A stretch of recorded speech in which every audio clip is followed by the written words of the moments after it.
Now, speaking about mental health, and not necessarily very related, today being the 20th of June is the World Refugee Day.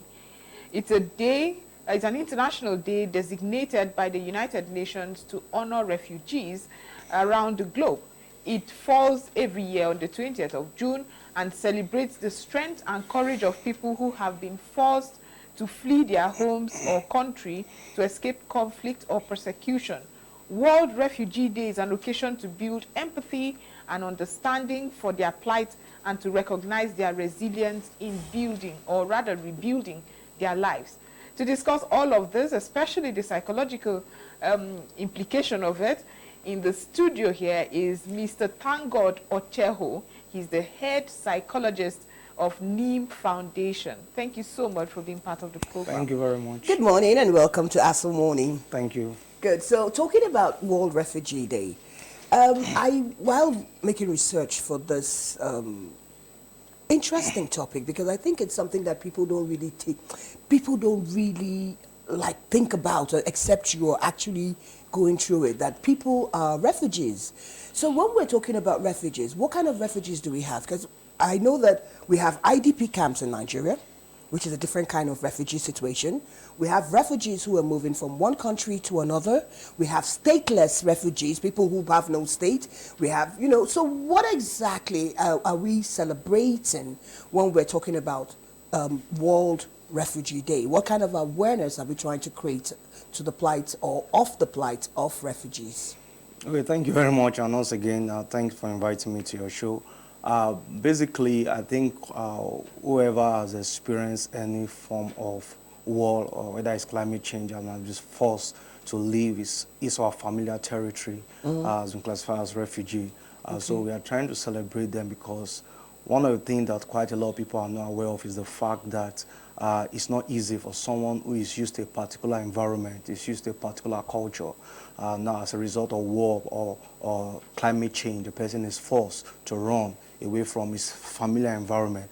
So I think having that understanding will definitely activate compassion and empathy in people. And that's more reason why you see that this is being celebrated, because quite a lot of refugees are going through a lot. Whether it's traumatic experience or the fact that they have lost their livelihood or whatever it is, or some of them need healthcare or education, so it's something that is worth celebrating, just the way we celebrate any other day. Do we have refugees in Nigeria? Yeah, we apart do. from IDPs? They are refugees. Yeah. I know, because I know we have different categories of refugees, right? Yeah. So for us as a nation, the kind of refugees we have are the IDP, the people in the IDP, right? Yeah, the people in the IDPs, they are refugees. For instance, in Borno State, we have IDPs camps that are registered by the government. So these are recognized camps. But there are camps that are not registered. People refugees just came together and settled in a particular environment. Until date, we still have those camps in some states, including Borno State. Oh, wow. I only found out, was it on Friday or Thursday? Saturday. Oh, that was Friday, yes, rather. it was on Friday that I even found out that we have quite a number of refugee camps in Abuja, which I was wondering, like, where did they come from? There's no crisis like Bruno that you had mentioned, and then, you have people. So is that part of the issues that refugees face, that they're sometimes forced to migrate for longer distances out of their, their maybe ancestral home or their settlement, and then they have to move from one state to the other? Is that part of the things that those refugees also have to? Because when we mentioned on the program on Friday that we have a IDP camp in Abuja, somewhere around Games Village, and I'm like, IDP camp? Yeah, we have in Game Village. Oh, you do know where it is? Yeah, we have in Durumi. We have in Wasa. I don't know if you know Wasa, after Waru. After where? Waru, that's along after Apo Apo. area. Okay. After Waru, we have IDP camps there. So, and the one in Wasa is quite big. Right. I have been there as well. But give us a good just a visible picture of what the refugee in Nigeria faces. Because for somebody like me who has done a tour, it's like the government has indeed forgotten them. You seem to have gone round. You have seen that these are people who live in makeshift buildings. Maybe when I say makeshift buildings, people will not get an idea of it. So tell us. It is really horrible. Yeah. People have to live with sticks and polythenes just to cover their dwellings. And we don't see government, it seems like the government does not have an intention But give us an idea as to what the Nigerian refugee faces and the policies that ideally should back or protect them. Okay, so let me paint a picture of the fact that someone living in a particular environment, he or she has a job, is farming, the person is living well, probably the children are going to school, they have education, they can access health care, and all of a sudden, what they did not plan for, what we call emergency, take place. You know, so the persons or such individuals, they lost their livelihood, and they are forced to leave their familiar environment, their culture, their religion, their tribe, the things they are used to. So you settle them in a different environment with substandard materials. They are not used to the kind of bed they used to sleep on, the kind of familiar territory, the people, the friends, the family, the access to healthcare. So they put them in a place, in a building that is not well, you know, built, and like you mentioned, just makeshift environment. Some of them, you can put 20 people in a particular room, so it's crowded already. Now you see that the first experience is already traumatizing. The fact that they are living where they are used to and all of that has traumatized them. They've lost families, they've lost their properties, their livelihood, so they're already going through that traumatic experience. Now the fact that they have now moved to a different environment where it's even difficult for some people to accept them because it's a different territory, it's a different culture. Absolutely. And it's difficult also for them to be able to adapt to the culture, you know, to the system. And that also in itself is also traumatizing. And they are not living fine in terms of standard of living, you know. So there are so many issues that they are faced with. And quite a lot of time, we don't pay attention to them. We just put them in those environments, we abandon them, and before we know, we start seeing the ripple effect in terms of some of them are being traumatized, depression setting, some can even get to the point of committing suicide, you know, some are experiencing different forms of psychological disorders, you know, as a result of, one, the crisis that forced them to move out, and also the current experience, you know, the living condition that they are experiencing. So again, it's not even enough for us to even say we want to give them some form of healthcare, some form of medicals, provision or some form of education, but we need to also address the mental health issues that they are going through.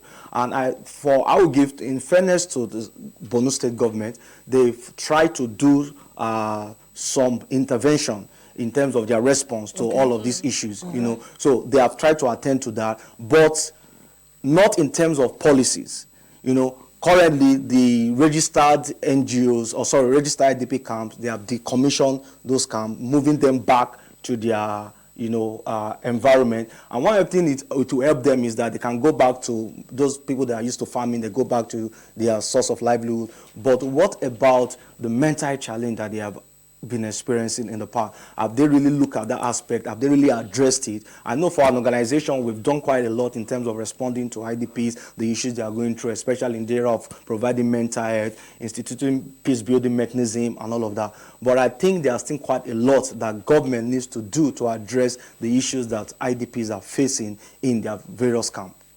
Do Nigerians themselves understand? Because when we address mental health issues in Nigeria, I think it's still one aspect of our medical field that it's not really explored or people understand.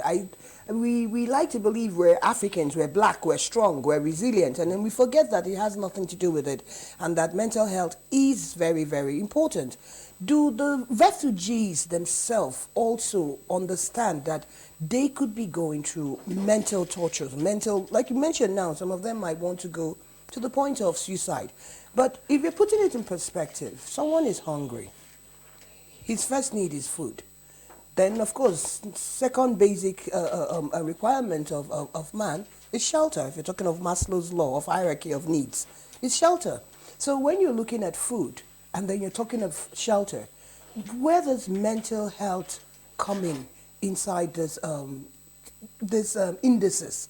You know, when all they want to do is just eat and survive, and they are now preaching mental health. Is that one of the reasons why Nigeria as a government is not putting in policies to address this as also a dire need for refugees? Yeah, I think the first thing is based on understanding and our level of information and awareness when it comes to mental health issue. Okay. Now, looking at our climb, for example, one of the Yes. challenges we have is the fact that we still see mental health problem as a religious crisis and not a public health crisis. So what I mean by religious crisis is the fact that if someone is going through one mental health issues or the other, we feel that oh, maybe there's a spiritual Your village connotation people to are it. haunting You understand? you, So of your village course, people. yes. So and the first person to run to would either be your imam or your pastors, Yes. you know, your traditional leaders to be able to address that particular issue.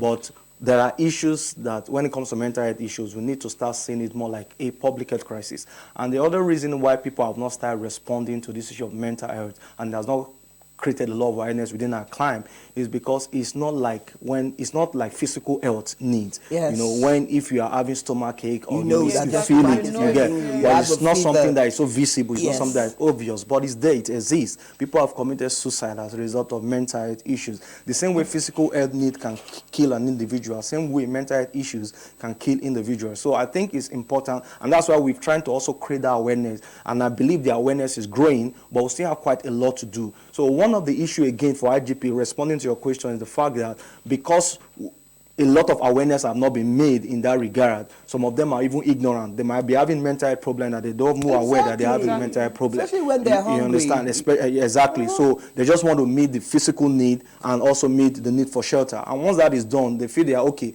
But the only challenge about that is that when you're having mental health issue, it can also impact your daily functioning.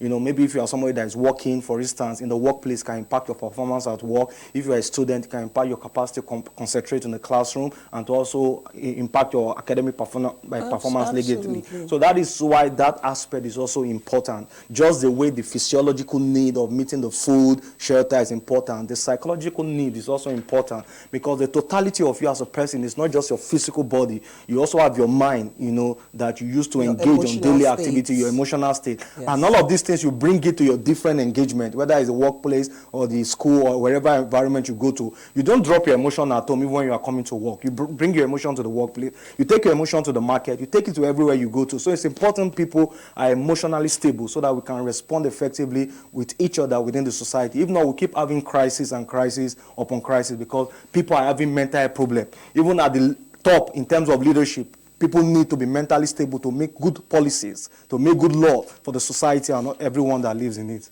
We saw some time ago, that was last year, I think, that with the harrowing experiences these people have had and having to live in IDP camps, they were still being attacked there. And so when you were talking about the psychological needs of these people, I can only understand somebody who, after running away from a community that is susceptible to attacks, comes to an IDP, exactly, Yeah. and then those people were still attacked. That happened in Benue State sometime last year. And my question would be, at what point, if you have to suggest to the government, because it seems like we've had IDP camps, like the ones you have mentioned, have been the ones we've known for over 6-7 years now. When should the government say we can rehabilitate? We no longer have communities where it's been taken over by terrorists any longer. When can we have a proper set down guidelines to say these people can go back to their communities, they can be reintegrate them into society again? Because I'm not sure what's going on. So reintegration is a program that you need to properly institute. Do we For have instance, that there's what we proper call, I think, the program? Borno State government. Right. There's what called the Borno State model, where they are trying to set up a program for reintegration and rehabilitation. So it's critical for us to be able to understand that this is important. You can't take people back to the community without reintegrating them and rehabilitating them, and also you can't reintegrate them back into the community without putting some systems and policy in place. So once we know that in the community that the people are not prone to attack anymore, we need to be able to set up a proper rehabilitation program. I'm not just talking of a program that you do just to tick the box, but you are doing it with certain system and structure in place. For instance, people like I mentioned earlier on, people who have gone through this experience, who have become refugees, are traumatized. So there needs to be a system whereby you provide psychological support, mental health services to such individuals, because you want to take them back to the community to start functioning again. Exactly. So move into what we call development, and you want to set up schools, you want to maybe help them to acquire some skills, some skills, that is putting off skill acquisition program and all of that. So, but there must be a proper system that is being monitored and ensure that this that the systems that have been put in place, they are evaluated, and we are seeing the impact. They are making progress, and these people have been truly rehabilitated. But again, there's also another aspect. Some of these people must also be sure that the community that the people that are going to meet in those communities that they are willing to accept them. Again, so those are things that we must be setting, be sure that those things are in place. Put in motion before they're reintegrated. Exactly. The major reason in Nigeria why we have IDP camps, why we have refugee camps, has been the issue of insecurity. Yeah. Bandits, and it's not just in Bruno. It has Benue, Kaduna. Yeah. Those are major flashpoint areas when we talk about insecurity, and then people have had to be displaced. Now, just this morning, everybody woke up after the news yesterday that the service chiefs in Nigeria have been changed, which is the first time that this is happening in 8 years. As a Nigerian, do you see that this would also enhance some of the reintegration she's asking? Because when people feel safer, they go home. Sometimes they don't even wait for the government. I know even in the southeast, there are communities that people have left because IPOB or unknown gunmen have chased them out of those communities. The same we've had with Boko Harams or farmer header clashes or terrorist attacks and things like that in communities. So would that, this singular act of President Bola Ahmed Tinubu, will it kind of will it jig up the security issues of Nigeria that is also leading to that to the situation where we now have so many IDP camps that we never had in like 15 years ago. Nobody in Nigeria could ever imagine of. Mostly Nigerians, what we had then, our refugee were returnees, people that they had deported from other countries. Those were who we called refugees. But we've seen a large number increase in IDP camps. So do you think this security chief swap will improve the situation that most IDP people are going through currently? Yeah, I think it will if the security chiefs are really ready to work. It will, because again, they need to collaborate with other agencies to be able to do this. It's quite dynamic, because even when you're working, for instance, I'll give you an example. In Borno State, for example, the local security that they have, there's what called civilian tax joint force, city, you understand? Yeah. The local security, they do quite a lot. They understand the community. They know the people, you understand? So one of the things the security chiefs can also do is collaborating with such individuals, you understand? You get to be able to work with them. Even they even need to work with NGOs, because NGOs also respond to some of these issues, you understand, within the community. And they also understand some of the challenges that they are going through, you get? So in terms of they bringing some level of change, they can, if they are committed, if they are willing to be able to do the job, you get. But what I'm just trying to say is that it will be good for them to also collaborate with other people, you understand, exactly, within the community, so that they understand the dynamics, the terrain, what is happening within the environment. And of course, such decisions will definitely make some impact if, like I mentioned, if they are really ready to work. Why anybody be employed if he's not ready to work? Well, we all well. This is Nigeria, right? But who is supposed to be in charge of that social amenities in the IDP or refugee camps? Because I go back to the gory scenes I saw, the kind of devastating, deplorable state that I saw those people. While I see that the NGOs help out with mosquito nets and all of that, who is supposed to really... One government agency? Is it government agency you're talking about? Yes, what government agency saddled? Yeah, we have Ministry of Humanitarian Affairs, exactly, all of where that. I was trying to go. You even have, under the Ministry of Humanitarian Affairs, you have the Refugee Commissions, agency. Yes. You get under that.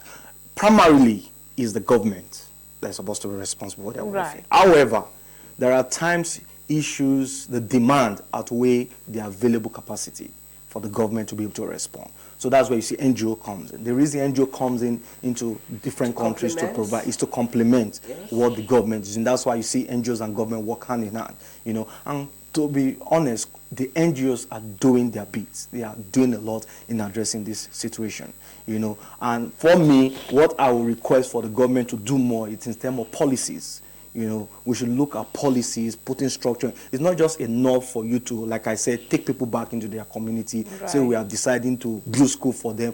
We must put policy in place. If I build school for you and nobody attend the school, what is the progress? What progress have you made? You understand? So it's just the structure that is there. So there must be policy in terms of education. There must be policy in terms of mental health. There must be policy in different areas to be able to truly address the issues that these people are facing, and you see the impact. Because like I said, it's not just to tick balls that, we saw 20,000 people. But what impact has that, program that has been set up has made in that regard? For us as an organization, we've worked with a lot of IDPs. We provided counseling in different IDP camps, going into communities, places that is even difficult for other organizations to go into. We get to those communities, provide mental health services. We've seen progress. We've seen people heal from their traumatic experience. But mental health issue also is not enough, because somebody can be healed from the traumatic experience if he does not have access to education, he does not have access to good healthcare system. That in itself can also re-traumatize the person. Exactly. So that's why the collaboration between different system and agency, including the NGOs, is very important for us to achieve something substantial and tangible. Let's talk about some of the allegations we've heard that happen in IDP camps. Okay. Of course, the human factor is always there to be played around with, where we have, or where we've read, or I haven't seen, but where we've read that certain allowances, certain money for feeding and all those kind of things are provided for IDP camps. However, the officials manned with looking after those places,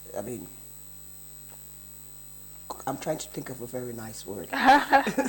Misappropriate. Misappropriate, thank you. You need to, thank you. Good. So we've now had incidences where officials who are meant to have empathy and then look after these people misappropriate the funds for those people and then divert it to their own personal needs. We've also had incidences of the most vulnerable in the camps, women, being raped. We've had incidences of children, even abused, physically raped and all, male, female.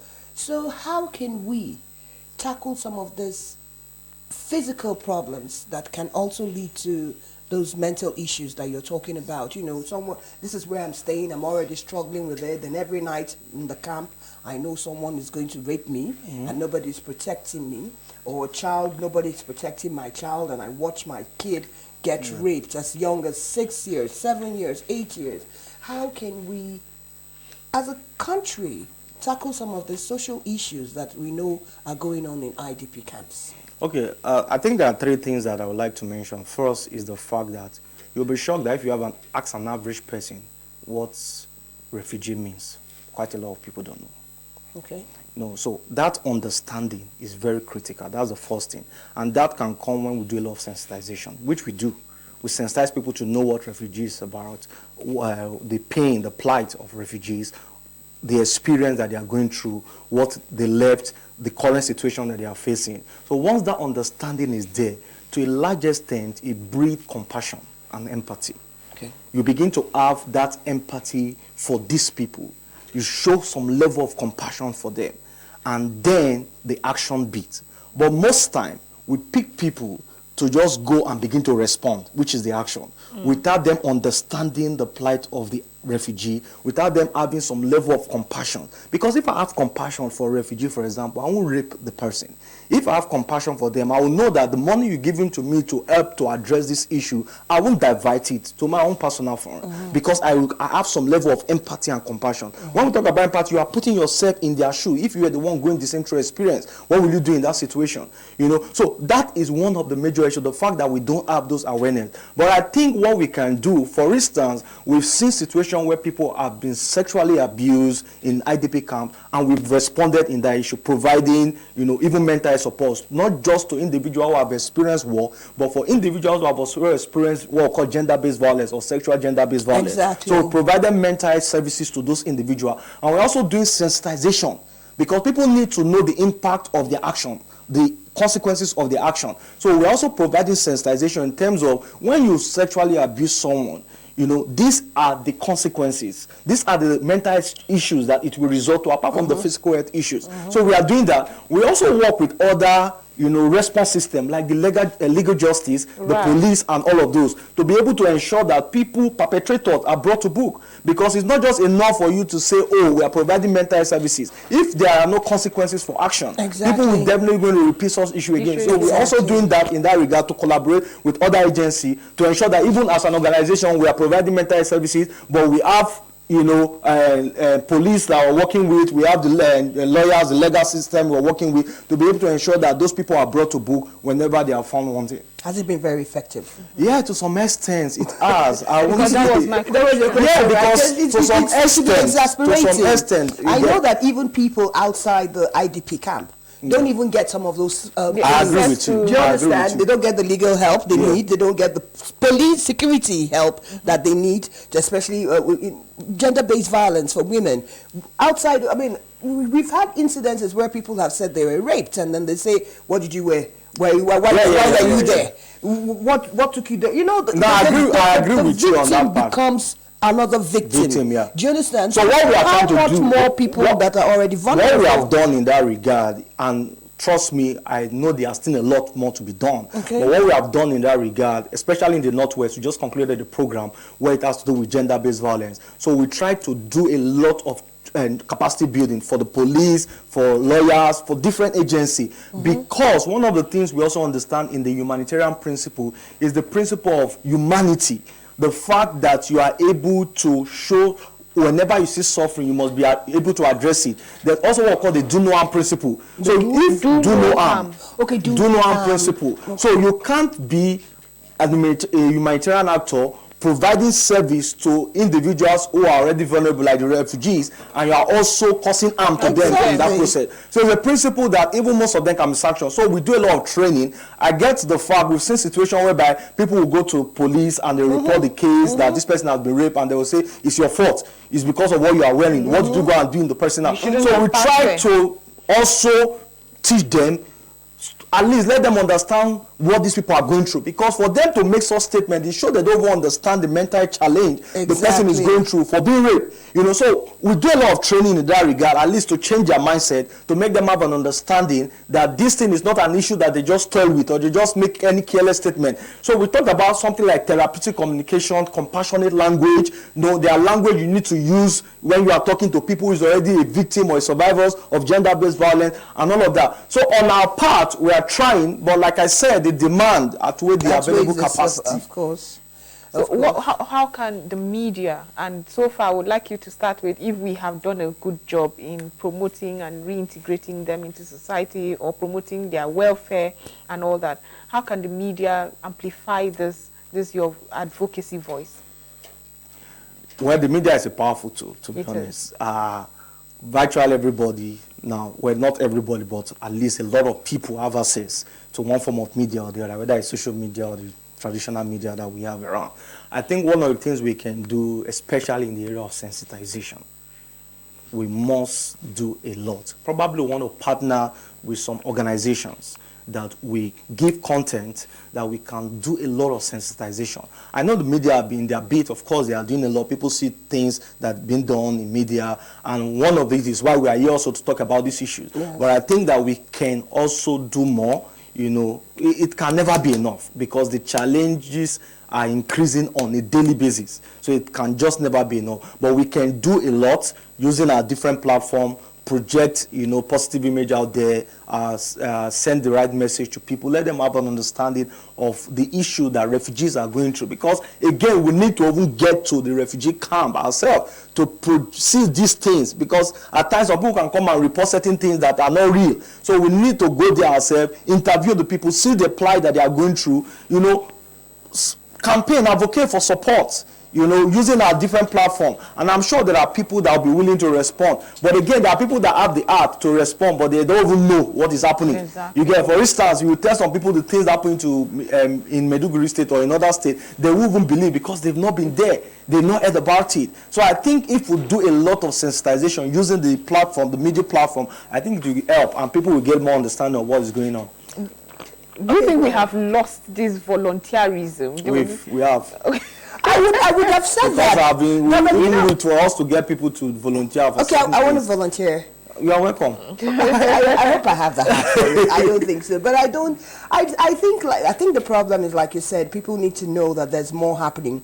Nigerians have just gotten comfortable in their own space. Yeah. They have a lot they're dealing with. So adding on that person's own, it doesn't necessarily mean that we don't have empathy, but because it's not in your space. And I want to use myself as an example. Until we had that guest on Friday, I never knew there was IDP camp in Nigeria, in Abuja. I know Bruno because, of course, everybody's current with it. So because it's not in my space or because I never had anything to do with it, and I'm sure I represent quite a number of Nigerians. But let's talk about social cohesion between the refugees and their host communities, because, of course, you as a psychologist will understand it's most traumatizing for you to leave your space. Yeah. I know that I don't like going to stay in people's houses, even if they're my friends or relatives. 1 night, 2 nights is like, I'd rather go in a hotel or something because I want my space. I don't want to wake up by 4 and you're thinking it's 7. You know, just certain things, because I can determine that. So I can imagine the plight of people that cannot determine that. You wake up because everybody's waking up. You have to use communal toilets and all those things. Oh, God help us. But how do you get social cohesion between people in refugee camps and the host communities, especially when they're not indigents of that, you know, that locality? Yeah, I think it's quite, difficult for you to be able to 100% achieve, even 90% achieve the social cohesion. But it's something that can be done, and we have been doing it, because social cohesion is part of what we do as an organization. Okay. So there are different programs like Peace Through Sport, that we do, bringing people of the community together with those IDP, engage in sporting activity that help to build social cohesion. We do peace meeting, dialogue, and all of that. Okay. But critically, it's not easy, like you said. Bringing someone into your space, initially there will be that resistance. Hostility, right. You understand? Yes. That hostility, that distrust, you get. But what we try to do is that, in as much as we know that it's not easy, so that's where sensitization comes into place. We don't just bring people into the communities. We try to sensitize the community member also, and to also let them understand that this is tough for these individuals. It's a situation that they didn't plan for. It wasn't their fault. Life happened. How can we show some level of compassion to these individuals? But again, like we mentioned, for some it's not easy. Even though you've said it, you've done your sensitization and all of that, some people will still react negatively. But there are some people that have accepted them and they have built that social cohesion within the community. Okay, we have a new government in place. This is the newest government in the place, I guess. We have less than a month and we have a new president. Yeah. What would be your, will I say message, your request? What would you expect to see this government do in addressing some of those policies that has a large lacuna to address these refugee issues in Nigeria? First of all, let them have data of, one, like you mentioned, the number of IDPs camp we have. Because quite a lot of people, even in government, do not know the number of IDP camp that we have in the country. Okay. So the first thing is to get data about the number of IDP camp, and not just the numbers, but we need to also understand, get data about the challenges, the problem that they are currently facing. How many of them have access to education? How many of them have access to good health care, to system, social welfare generally? We need to have data. So once we've been able to get the data, now the agency that are responsible to addressing this issue, I think the new government will give them that task, of course, provide the fund, or if they need to collaborate with other NGOs to get the fund to ensure that these issues are addressed, which means doing the rehabilitation and the reintegration program properly in a way that is well structured and is monitored, and they are seeing the impact. I'm emphasizing on that because it's not just enough to do it for PR, to say, oh, we have done this. Which is what we always do. You understand? Exactly. So we want to see tangible results to show that these are the impacts that have been made as a result of our intervention. So once we do that, government have done that, put the educational system in place, good healthcare and all that, we now need to put policies. So the new president, the new government need to work with maybe the Senate, the House of Rep, to be able to come with policies. Because, like I mentioned, it's not enough to set up schools. Policies must be there that between so years and so years, you must be in school and all of that. So once those things are there, we'll begin to see progress. Okay. So get your data, identify the problem, set up system and structure to ensure that the intervention are provided to address the problem, and then we'll put policy in place. Okay, before we let you go, psychologically, what happens when these refugees or these displaced persons, often when it's time to move, they refuse to move? What's their psychological... They refuse to move? Yes, there are cases where we've heard that... talking of Stockholm syndrome? I used to, okay, yeah, Stockholm syndrome, where you now like you get used to them. Yeah. That's what Stockholm syndrome, yes.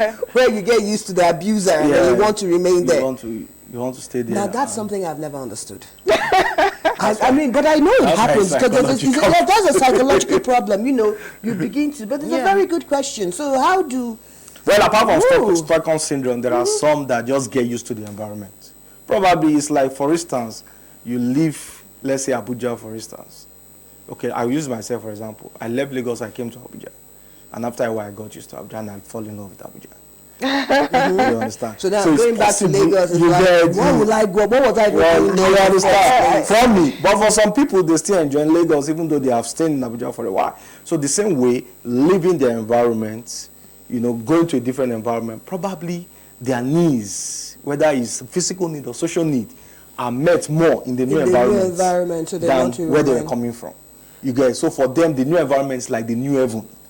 As deplorable as it may be, because when as deplorable as it may be, maybe there are certain needs that is being met for them as individuals. Psychological point. You understand that they have enjoy. Somebody might have fallen in love with a not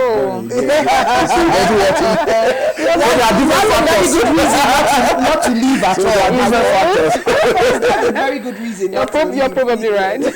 But we want to say thank you so much. I mean, you ended it on a lighter note, but I think it's something that we need to, as Nigerians, not just leave for the government. I think we need to get more involved in understanding that there are really refugees living amongst us in Nigeria, and I think it behoves each and every one of us, one way or the other, to try and, you know, lend a lending hand, even if it's just an ear like you do, to hear some of their issues. Thank you so much, Mr. ThankGod Ocheho, Head Psychologist, Neem Foundation, for being on the program this morning. I appreciate it. Thank you so much. Great.